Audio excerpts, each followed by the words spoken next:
ఫిబ్రవరి 1 నుంచి అనంతపూర్లో కూడా నో హెల్మెట్ నో పెట్రోల్ అనేది డ్రైవ్ కూడా మనం స్టార్ట్ చేయబోతున్నాము ఫిబ్రవరి 1 నుంచి.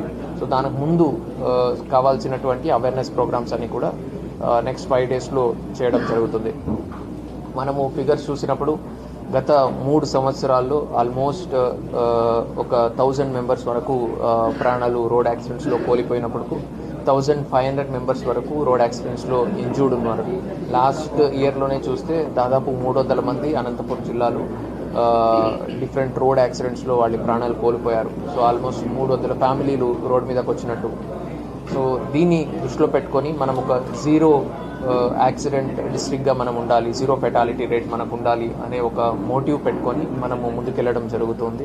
సో దీనికి అందరూ ఒక ఎన్ఫోర్స్మెంట్ ఏజెన్సీ రోడ్ మీద పెట్టుకొని చలానా వేస్తారు అనే ఒక మైండ్ సెట్తో వాళ్ళ కోసం మేము హెల్మెట్ వేసుకోవాల్సిన అవసరం లేదు. హెల్మెట్ మా కుటుంబం కోసం, మా ఫ్యామిలీ కోసం, మా అక్క, చెల్లి, అన్న, తమ్ముడు, భర్త, భార్య కోసం, మన వాళ్ళ కోసం మేము హెల్మెట్ వేసుకోవాలి. మన వాళ్ళ కోసం మేము సేఫ్గా బయటికి వెళ్ళిన వాళ్ళు మళ్ళీ అట్లాగే సేఫ్గా రిటర్న్ ఇంటికి రావాలి. సో ఆ మోటివ్ పెట్టుకొని మనము ఈ ప్రోగ్రామ్ ఏర్పాటు చేయడం జరిగింది.